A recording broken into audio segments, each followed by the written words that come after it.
वहाँ पर बढ़ चढ़ कर के भाग लिया और अपना विद्यालय का नाम भी रखा। आप भी पंड्या जी विद्यालय पर हमारे समय समय पर विद्यालय में आते रहते हैं और हमारे बच्चों को उत्साहवर्धन करते रहते हैं। और साथ ही हीरा भाई, आपका भी विद्यालय परिवार की ओर से हार्दिक स्वागत, अभिनंदन। आपने भी कहा था कि निपुण मेले में जो विद्यार्थी उत्कृष्ट रहेंगे इस विद्यालय से उन बालकों को मैं पारितोषिक भी करूँगा। तो आपने कहा था कि मैं जब विद्यालय नवरात्रि के बाद शुरू होंगे तो मुझे एक छोटा सा कॉल कर देना, मैं तुरंत हाजिर हो जाऊंगा।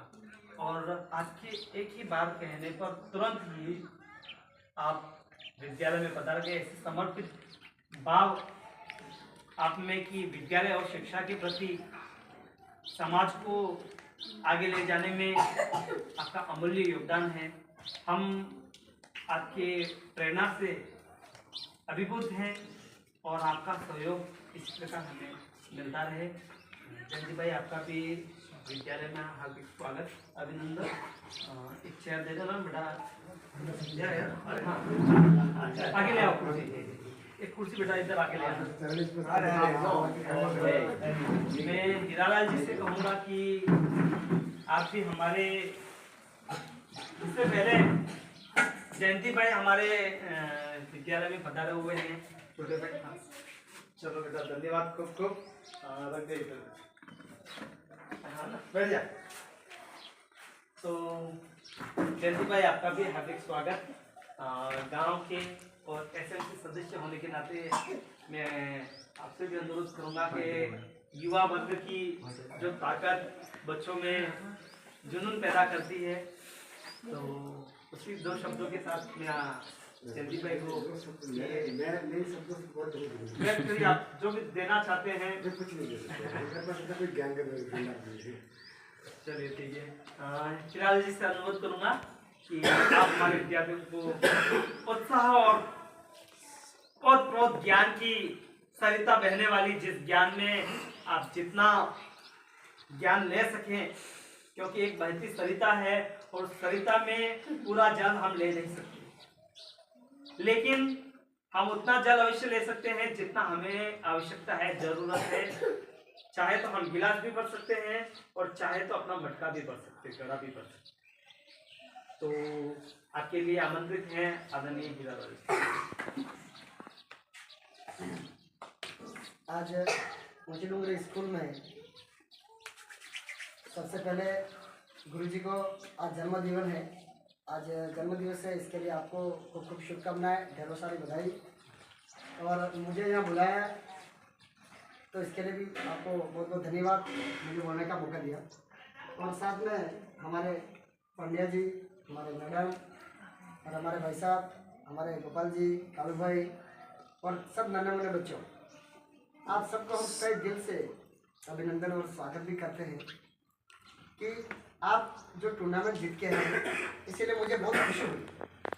और हम यही चाहते हैं कि आप कुछ नया करें। और हमारे पास में भी जो दिमाग में कुछ न कुछ चलता रहता है, तो हमारा एक ही दिमाग मकसद होता है कि हम कुछ न कुछ नया करें। और नया करने के लिए हमारे अंदर कुछ ऐसे विचार लाने चाहिए कि हम इस विचारों को हैंड फोल्ड हो रहे हैं, हम किस तरह से आगे की दृष्टि की ओर ले जाए। हमारे थॉट ऐसे होने चाहिए।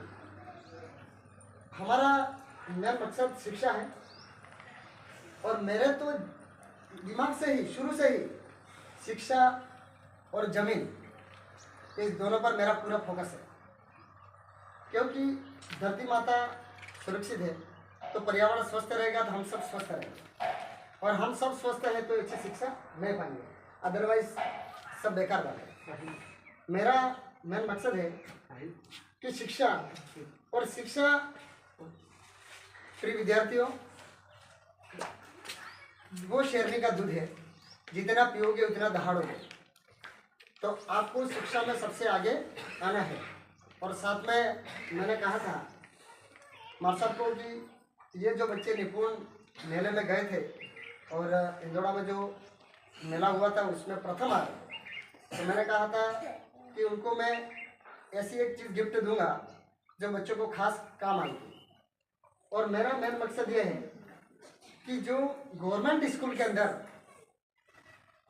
जो बच्चे पढ़ रहे हैं, तो आज क्या है कि जो बच्चे बहुत से अभिभावक प्राइवेट में रखते हैं, तो मेरा मेन मकसद यह है कि प्राइवेट से ऊपर का स्तर उठे गवर्नमेंट स्कूल का, तो ऑटोमेटिक प्राइवेटीकरण खत्म हो जाएगा और गवर्नमेंट के अंदर रोल बढ़ जाएगा। तो हमारा मेन मकसद तो यही है। और साथ में हम जो इस स्कूल में मैं आता ही रहता हूँ, और जब कोरोना काल का समय था उस टाइम ये विद्यालय बंद रहता, तो मैं बहुत सारे छात्रों को मैं यहाँ पे ये बाहर ही हम पढ़ाते और मार्शल को बोल जाते हैं चौक रख जाना है।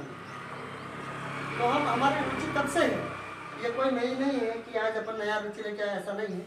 और हम समय समय पे अपडेट करते भी रहेंगे और गुरुजी से मिलते भी रहेंगे। और स्कूल के अंदर कोई समस्या है तो हम इस विद्यालय के लिए हम कभी भी एनी टाइम आप हमें कहोगे हम तैयार रहेंगे। और इसके साथ मैं यही